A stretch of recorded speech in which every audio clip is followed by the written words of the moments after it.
आपका स्वागत है। फ्रेंड्स, आज हम CSIR नेट जून 2012 पार्ट सी रियल एनालिसिस के कुछ क्वेश्चन करेंगे।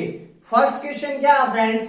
Consider the function f of x this at which of the following points is f not differentiable? These are the options। मेरे पास fx एक फंक्शन दिया गया है और ये पूछ रहा है कि जो f है वो कहां कहां डिफरेंशिएबल नहीं है। ये कुछ ऑप्शन दिए गए हैं। अगर मैं सबसे पहले f को एक बार देखूं तो f मेरे पास किस टाइप से दिया गया है? कुछ फंक्शंस का, जैसे cos mod x माइनस 5, ये अपने आप में एक फंक्शन है। sin mod x माइनस 30, ये अपने आप में एक फंक्शन है। x प्लस 10 का मोड उसकी पावर 3, ये अपने आप में एक फंक्शन है। और mod x प्लस 4 का स्क्वायर, ये अपने आप में एक फंक्शन है। कुछ फंक्शंस का सम करके एक नया फंक्शन बनाया गया है और उसकी डिफरेंशिएबिलिटी के बारे में पूछ रहा है कि वो कहां कहां डिफरेंशिएबल और कहां कहां डिफरेंशिएबल नहीं है। सबसे पहली चीज तो इसमें ये है, अगर मैं ये जो अलग अलग फंक्शंस हैं, कुछ फंक्शंस का सम है, अगर उन फंक्शंस को मैं अलग अलग करके उनकी डिफरेंशिएबिलिटी और नॉट डिफरेंशिएबिलिटी चेक कर लेता हूं, और जहां जहां भी कोई भी एक फंक्शन किसी एक पॉइंट पर नॉट डिफरेंशिएबल आ गया तो जो सम है, कंप्लीट जो सम है, जो fx है मेरा, वो उस पॉइंट पर क्या होगा? नॉट डिफरेंशिएबल होगा। That's it. तो हम सबसे पहले क्या करेंगे? अलग अलग फंक्शन करेंगे ये, और उनकी डिफरेंशिएबिलिटी और नॉट डिफरेंशिएबिलिटी चेक कर लेंगे। और फिर कंबाइन फंक्शन की चेक करने के लिए क्या करेंगे? जहां जहां मेरे पास कोई भी एक फंक्शन नॉट डिफरेंशिएबल आ गया, उस पॉइंट पर मेरा जो फंक्शन है, कंप्लीट जो fx है, जो सम है उन फंक्शंस का, वो भी क्या होगा? उन पॉइंट्स पर नॉट डिफरेंशिएबल होगा। That's it. That's clear. ये प्रोसेस करेंगे हम इस क्वेश्चन में। सबसे पहले मैं cos mod x माइनस 5 को लेता हूं। cos mod x माइनस 5 ये है मेरे पास फंक्शन। अगर मैं यहां जो मेरा x है वो रियल से आ रहा है, और जो x है वो अगर ग्रेटर देन 5 होगा, तो यहां जो cos की वैल्यू है वो क्या हो जाएगी? cos x minus 5 as it is रह जाएगा। अगर x मेरे पास लेस देन 5 हुआ तो मेरे पास जो वैल्यू आई वो क्या आ जाएगी? cos माइनस x माइनस 5 आ जाएगी। यही तो हम मोड की, यही तो प्रॉपर्टी होती है। जैसे मेरे पास अगर मोड x है तो यहां मेरे पास क्या होता है? अगर x मेरा ग्रेटर देन 0 है, 0, ये 0 आ गया तो 0 से बड़ा है तो वहां फंक्शन x आता है, और अगर 0 से छोटा है तो वहां माइनस x आता है। सेम चीज हमने यहां अप्लाई की है। यहां क्या था मेरे पास? मोड x माइनस 5 था।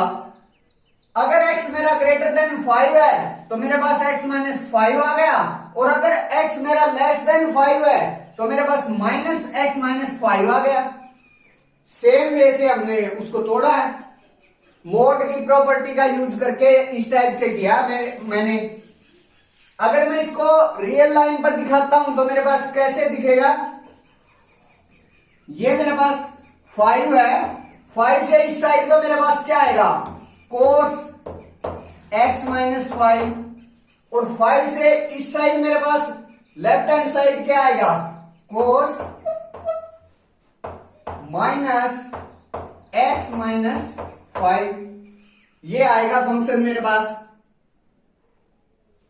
अब मुझे एक बात पता है, cos थीटा या फिर cos माइनस थीटा, दोनों की वैल्यू सेम होती है। दोनों की वैल्यू सेम होती है। तो यहां मैं cos माइनस x माइनस 5 है तो उसको cos x माइनस 5 लिख सकता हूं।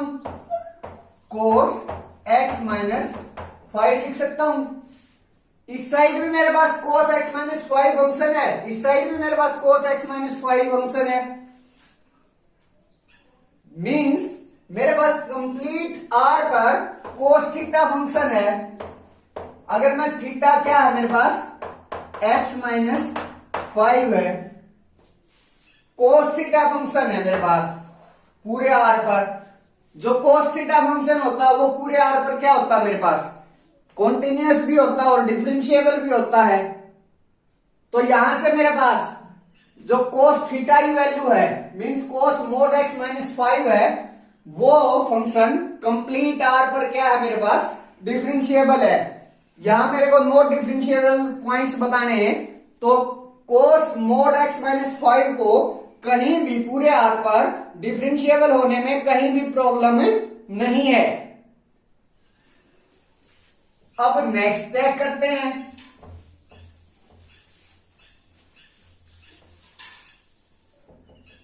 सेम वे से हमें साइन मोड x माइनस 30 है, साइन मोड x माइनस 30 है। सेम वे से इसको ब्रेक करेंगे। इसको कहां ब्रेक किया जाएगा, 30 पर ब्रेक किया जाएगा। 30 से इस साइड मेरे पास क्या होगा, साइन x माइनस 30 होगा, और 30 से इस साइड मेरे पास लेफ्ट हैंड साइड क्या होगा, साइन माइनस x माइनस 30 होगा मेरे पास।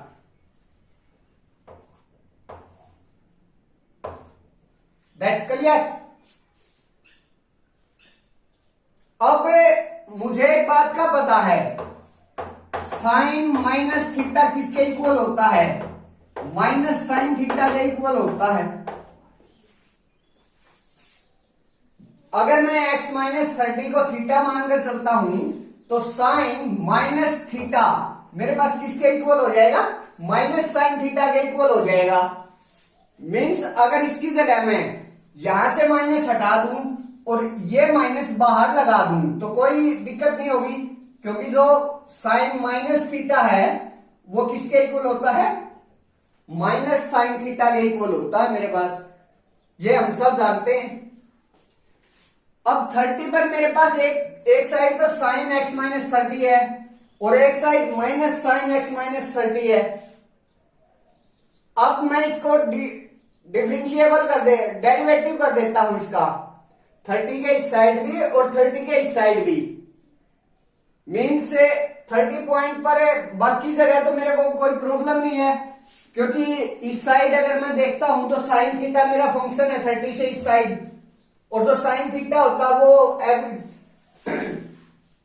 माइनस साइन थीटा फंक्शन है, और जो माइनस साइन थीटा फंक्शन होता है वो एवरीवेयर कॉन्टिन्यूअस एवरीवेयर डिफरेंशिएबल होता है आर पर। तो इस साइड तो मेरे पास डिफरेंशिएबल आ गया ये फंक्शन, इस सेम वे से इस साइड भी डिफरेंशिएबल आ गया, क्योंकि साइन थीटा वो भी डिफरेंशिएबल होता है आर पर। अब बात करते हैं 30 पर, क्योंकि 30 पर जो मेरा फंक्शन है वो क्या हो रहा है, ब्रेक हो रहा है। ब्रेक हो रहा है तो इसी पॉइंट पर हम डिफरेंशिएबिलिटी चेक करेंगे। डिफरेंशिएबिलिटी चेक करने के लिए हम क्या करते हैं, सबसे पहले कॉन्टिन्यूटी चेक करते हैं।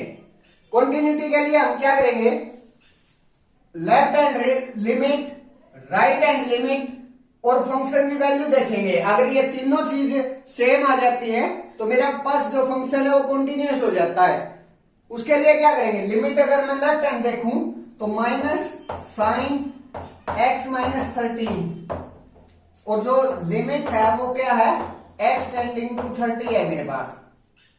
जब x टेंडिंग टू 30 जाएगा तो जो साइन है 30 माइनस 30, साइन का जो एंगल है वो किसकी साइड जाएगा, जीरो की साइड जाएगा, और ये साइन जीरो क्या होता है मेरे पास, जीरो होता है।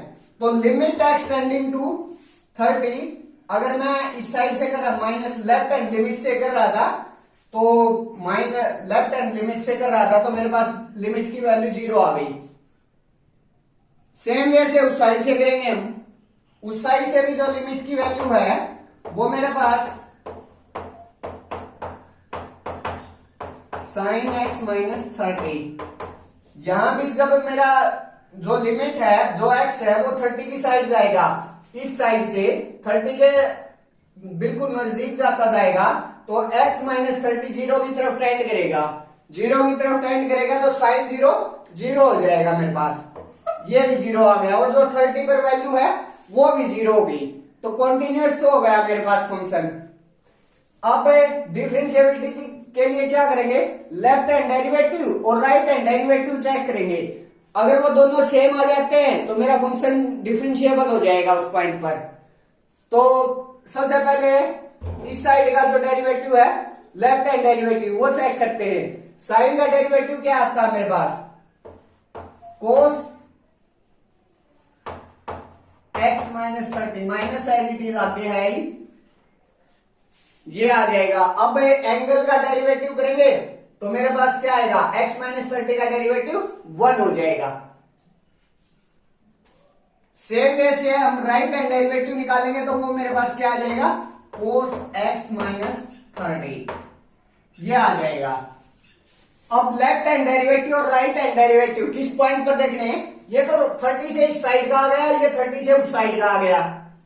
अब 30 पर देखना है राइट हैंड डेरिवेटिव और लेफ्ट हैंड डेरिवेटिव, तो क्या करते हैं 30 पुट कर देते हैं, या मींस 30 को की लिमिट अप्लाई होगी, तो मेरे पास जब मैं यहां 30 पुट करूंगा तो मेरे पास क्या आएगा, माइनस कोस x माइनस 30। जब मेरे पास x 30 की साइड से, इस साइड से 30 की तरफ टेंड करेगा, तो यहां जो x है या x माइनस 30 है वो किस साइड जाएगा, जीरो की साइड, तो माइनस कोस जीरो क्या होगा, -1 के इक्वल। तो मेरे पास जो लेफ्ट हैंड डेरिवेटिव आया वो क्या आ गया 30 का, -1।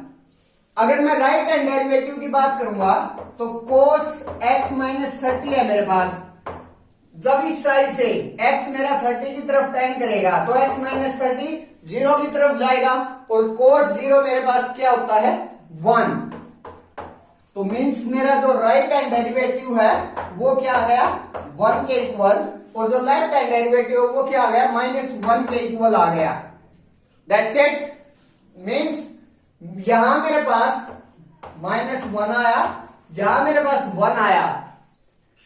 Right hand derivative left hand derivative दोनों इक्वल नहीं है, तो मेरा जो फंक्शन है वो डिफरेंशिएबल नहीं है एट x इक्वल टू 30 पर। अगर ये सिर्फ ये पार्ट मेरा डिफरेंशिएबल नहीं है तो कंप्लीट जो fx है वो भी डिफरेंशिएबल नहीं है एट x इक्वल टू 30 पर। एक पॉइंट तो आ गया मेरे पास नॉट डिफरेंशिएबिलिटी का, वो क्या है, x equal to 30, x equal to 30, ये पॉइंट है नॉट डिफरेंशिएबिलिटी का। अब इन दो, ये जो दो बचे हुए फंक्शन है उनको चेक कर लेते हैं। यहां बात करते हैं मोड x प्लस 10 उसका क्यूब है, -10 पर ये ब्रेक होगा, मोड की जो प्रॉपर्टी है वो -10 पर ओपन करेगी इसको, तो -10 के उस साइड मेरे पास जो फंक्शन होगा वो एज इट इज होगा x प्लस 10 उसका क्यूब। लेकिन -10 के इस साइड जो फंक्शन होगा वहां मेरे पास क्या आएगा, माइनस का साइन आ जाएगा, -x प्लस 10 उसका क्यूब, ये आ गया अब मेरे पास। इस साइड मेरे पास पॉलिनोमियल है -10 से इस साइड, तो polynomial everywhere, continuous everywhere differentiable होती है, तो -10 से इस साइड मेरा फंक्शन डिफरेंशिएबल हो गया। सेम वे से उस साइड भी डिफरेंशिएबल हो गया। सिर्फ और सिर्फ फंक्शन जहां ब्रेक हो रहा है वहां मेरे को डिफरेंशिएबिलिटी चेक करनी है। सबसे पहले कॉन्टिन्यूटी चेक करेंगे। कॉन्टिन्यूटी के लिए right hand limit, sorry left hand limit, right hand limit और फंक्शन की वैल्यू दोनों से, तीनों की तीनों सेम आनी चाहिए। जब मैं कॉन्टिन्यूटी के लिए जाऊंगा इस साइड से लिमिट चेक करूंगा तो मेरे पास जो x है वो जब -10 की तरफ जाएगा तो x प्लस 10 वो किस साइड जाएगा, जीरो की साइड चला जाएगा।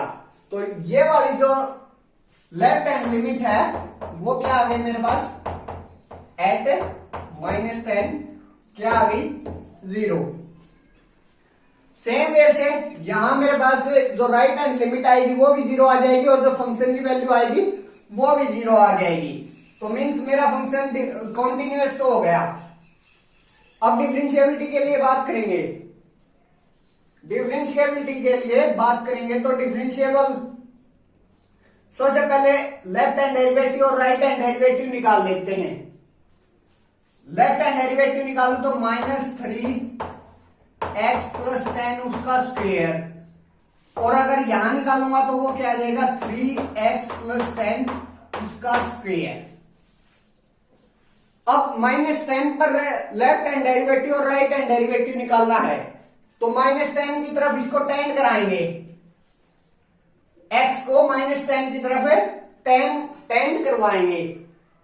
तो जब मेरा पास यहां x की साइड -10 जाएगा, सॉरी जो ये x है वो -10 की तरफ जाएगा तो x + 10 की साइड जाएगा 0 की साइड।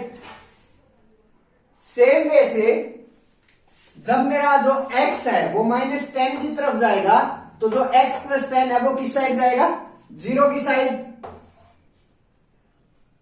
राइट हैंड डेरिवेटिव मेरा क्या आ गया 0 आ गया, सॉरी लेफ्ट हैंड डेरिवेटिव क्या आ गया 0 आ गया, राइट हैंड डेरिवेटिव क्या आ गया 0 आ गया। दोनों डेरिवेटिव सेम आ गए तो मेरा जो फंक्शन है वो क्या हो गया डिफरेंशिएबल हो गया। मींस x + 10 उसकी पावर क्यूब है, ये वाला जो फंक्शन है वो पूरे r पर डिफरेंशिएबल है। इसको कहीं भी किसी भी पॉइंट पर कोई प्रॉब्लम नहीं है। अब बात करेंगे mod x + 4 उसका स्क्वायर। पहले स्क्वायर ओपन करेंगे, mod x + 4 उसका स्क्वायर। स्क्वायर ओपन कर लीजिए, mod x का square plus 16 plus 8 mod x, ये आ गया मेरे पास। अब mod x स्क्वायर जो होता है वो एवरीवेयर कंटिन्यूअस, एवरीवेयर डिफरेंशिएबल होता है पूरे r पर। ये पूरे r पर डिफरेंशिएबल है, ये डिफरेंशिएबल है। सिर्फ इस पॉइंट इस ये जो फंक्शन है उसकी वैल्यू रह गई कि वो कहां डिफरेंशिएबल है कहां नो डिफरेंशिएबल है। mod x है, 8 को छोड़ दीजिए, अकेले mod x को ले लेते हैं क्योंकि 8 कांस्टेंट है। मेरे पास अल्फा f क्या होता है, अगर f डिफरेंशिएबल है तो अल्फा f भी डिफरेंशिएबल होगा मेरे पास। हम सिर्फ अल्फा f को देख लेते हैं, f को देख लेते हैं। वहां f क्या मेरे पास mod x है, तो अगर मैं 0 के उस साइड मेरे पास क्या आएगा x आएगा और 0 के इस साइड मेरे पास -x आएगा। और ये फंक्शन मेरे पास mod x जो होता है वो 0 पर कॉन्टिन्यूअस भी हो जाता है लेकिन डिफरेंशिएबल नहीं होता। सिर्फ और सिर्फ 0 पर मेरे पास नो डिफरेंशिएबल होता है। अगर ये वाला जो फंक्शन है मेरा वो 0 पर नो डिफरेंशिएबल है तो जो fx है वो भी क्या होगा नो डिफरेंशिएबल होगा। तो इन चारों फंक्शन थे, चारों का जो सम था वो fx था। चारों फंक्शन को मैंने निकाल लिया कि किस किस पॉइंट पर वो नो डिफरेंशिएबल है। एक तो मेरे पास 30 आया और एक मेरे पास 0 आया, तो मेरे पास जो fx है वो भी सिर्फ और सिर्फ इन 2 पॉइंट्स पर क्या होगा नो डिफरेंशिएबल होगा, बाकी सभी पॉइंट्स पर डिफरेंशिएबल होगा। तो अब ऑप्शन पर आते हैं। ए में कह रहा है x = 5, x = 5 पर क्या नो डिफरेंशिएबल है, नहीं डिफरेंशिएबल है, तो ये ऑप्शन रॉन्ग हो गया। सेम वे से ये ऑप्शन भी रॉन्ग हो गया क्योंकि यहां भी मेरा जो फंक्शन है वो क्या है डिफरेंशिएबल है, यहां मेरा जो फंक्शन है वो नॉट डिफरेंशिएबल है, तो ये ऑप्शन करेक्ट हो गया। तो इस क्वेश्चन के जो आंसर है वो बी एंड डी है। नेक्स्ट क्वेश्चन नंबर 2 क्या है मेरे पास, which of the following subsets of R square are compact, these are the options. कुछ सबसेट दिए गए हैं किसके आर स्क्वायर के, और ये पूछ रहा है कि इनमें से कौन से जो सबसेट है वो कॉम्पैक्ट होंगे। अगर मैं Rn की बात करूं तो Rn में जो सबसेट होते हैं वो अगर क्लोज्ड और बाउंडेड है क्लोज्ड प्लस बाउंडेड है तो वो क्या हो जाता है, कॉम्पैक्ट हो जाता है। Rn की अगर हम बात करें तो अब मेरे को इन सबसेट्स को ये बताना है कि ये कॉम्पैक्ट है या नहीं है। तो अगर मैं इनको ये दिखा दूं जो सबसेट मेरा क्लोज्ड और बाउंडेड है वो तो क्या होगा, कॉम्पैक्ट होगा, अदरवाइज वो जो सबसेट है वो कॉम्पैक्ट नहीं होगा। तो अब हम सबसे पहले ए ऑप्शन पर बात करते हैं। ए ऑप्शन में क्या मेरे पास जो मोड एक्स है वो लेस देन इक्वल टू 1 है और जो मोड वाई है वो ग्रेटर देन इक्वल टू 2 है। अगर मैं इसका ग्राफ बनाऊं, ये मेरे पास है एक्स वाली लाइन है, एक्स एक्सिस वाली, ये मेरे पास वाई एक्सिस वाली लाइन है। तो mod x less than equal to 1, यहां अगर मैं -1 लूं और यहां 1 लूं तो जो x है मेरा वो इन दोनों के बीच में प्रेजेंट होगा, यहां प्रेजेंट होगा, -1 और 1 के बीच में रहेगा। अब mod y greater than equal to 2, mod y greater than equal to 2, अगर मैं यहां मोड को ओपन करूंगा तो ये क्या हो जाएगा मेरे पास, y less than equal to -2 and y greater than equal to 2 आएगा। मीन्स 2 और -2, ये अगर मैं -2 लेकर चलता हूं और ये मैं अगर 2 लेकर चलता हूं तो मेरे पास जो y की वैल्यू है इससे ज्यादा रहेगी। मीन्स इस साइड ये अगर y इक्वल टू 2 है और ये अगर y इक्वल टू -2 है तो इस साइड, क्योंकि mod y greater than equal to 2 है तो जो सेकेंडरी पोर्शन होगा y इक्वल टू 2 से ऊपर और y इक्वल टू -2 से नीचे। लेकिन जो x है वो तो फिक्स है कि -1 और 1 के बीच में रहेगा। That's clear. y greater than equal to 2, इस साइड में मेरे पास जो सबसेट है वो क्या है, अनबाउंडेड है। नीचे की साइड में मेरे पास अनबाउंडेड है। तो मींस जो कंप्लीट मेरे पास जो सबसेट है कंप्लीट वो क्या है मेरे पास, अनबाउंडेड है। अनबाउंडेड है तो ये जो सबसेट है वो क्या नहीं हो सकता, कॉम्पैक्ट, क्योंकि मेरे पास क्लोज्ड प्लस बाउंडेड वो क्या होता है, कॉम्पैक्ट होता है। लेकिन ये अनबाउंडेड है तो ये कॉम्पैक्ट नहीं होगा। मीन्स ऑप्शन ए रॉन्ग हो गया। ऑप्शन बी पर बात करेंगे। ऑप्शन बी में मेरे को क्या गिवन है, mod x less than equal to y. तो जो x की वैल्यू है वो तो फिर से मेरे पास क्या है, 1 और -1 के बीच में है। यहां -1 यहां 1, इन दोनों के बीच में मेरे पास क्या है, x है। अब मोड x उसका स्क्वायर और लेस देन इक्वल टू 2 है, ये है। अगर मैं दोनों साइड स्क्वायर रूट कर दूं तो मेरे पास क्या आएगा, mod y less than equal to √2 हो जाएगा। तो जो y की वैल्यू है वो क्या किस किस के बीच में है, -√2 और +√2 के बीच में है। यहां मेरा -√2, यहां मेरा +√2। जो मेरा सेकंड रीजन आया वो ये आ गया, ये, क्योंकि मेरे पास जो x था वो -1 और 1 के बीच में था तो सिर्फ इतना पोर्शन आएगा। और जब मेरे पास है जो y है वो √2 के और -√2 के बीच में है तो इतना पोर्शन आ गया। अब ये जो कंप्लीट, और इसमें क्या है, जो बाउंड्री है वो इंक्लूडेड है क्योंकि लेस देन इक्वल टू चल रहा है, बाउंड्री भी इंक्लूडेड है इसमें मेरे पास। तो ये जो रीजन है मेरे पास वो क्या हो गया, क्लोज्ड भी हो गया और बाउंडेड भी हो गया। क्लोज्ड भी हो गया, बाउंडेड भी हो गया, तो ये वाला जो सबसेट है वो क्या बन गया मेरे पास, कॉम्पैक्ट बन गया। मीन्स ऑप्शन बी राइट हो गया। ऑप्शन सी पर आते हैं। ऑप्शन सी में मेरे पास क्या है, x square plus 3y² less than equal to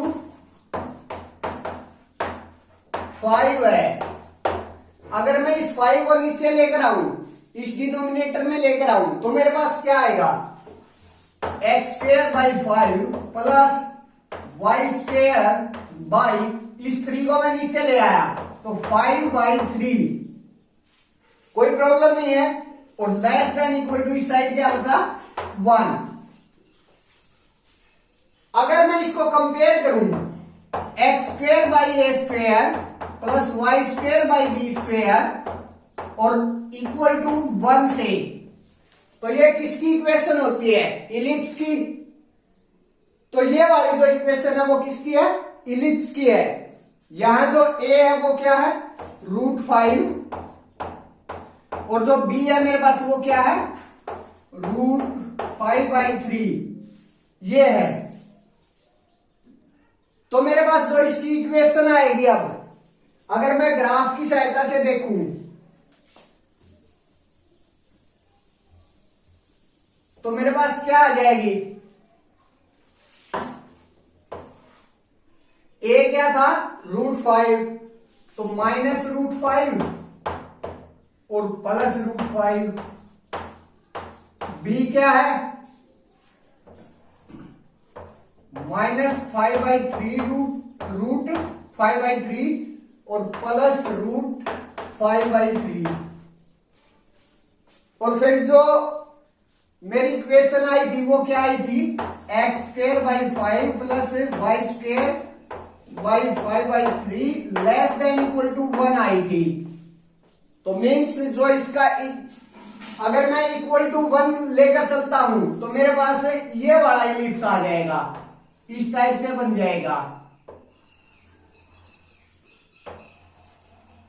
अब लेस देन इक्वल टू 1, ये तो इक्वल टू का था, अब लेस देन में ये वाला पोर्शन भी आ जाएगा मेरे पास, सारा का सारा। मीन्स जो साइडिंग पोर्शन बना ये बन गया मेरा।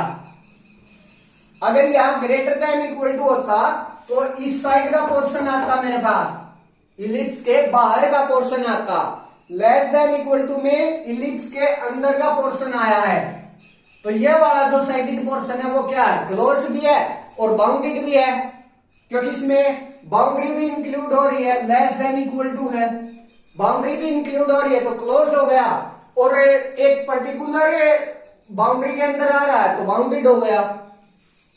मीन्स क्लोज हो गया, बाउंडेड हो गया, तो ये वाला जो सबसेट है वो क्या हो गया, कॉम्पैक्ट हो गया। मीन्स ऑप्शन सी राइट हो गया। ऑप्शन डी पर बात करें, ऑप्शन डी में मेरे पास x² लेस देन इक्वल टू y² प्लस 5 है। अगर मैं y² को उस साइड लेकर जाऊं तो मेरे पास क्या बनेगा, x² minus y² less than equal to 5। इस 5 को मैं नीचे ले आता हूं तो x² by 5 minus y² by 5 less than equal to 1 आ गया मेरे पास। अब अगर मैं इसको कंपेयर करूं, x² by a² minus y² by b² equals to 1 से, ये किसकी इक्वेशन होती है, हाइपरबोला की। और यहां मेरे पास क्या दे रखा है, हाइपरबोला का इंटीरियर पार्ट। ये इक्वेशन किसकी है, हाइपरबोला की। अगर मैं बाई ग्राफ जाऊंगा तो मेरे पास किस टाइप से बनेगा ये ग्राफ, यहां मेरे पास क्या है, a की वैल्यू क्या होगी, -√5, b की वैल्यू भी क्या होगी, सॉरी √5, और b की वैल्यू भी क्या होगी, √5। अगर मैं, ये मेरा क्या है, y एक्सिस,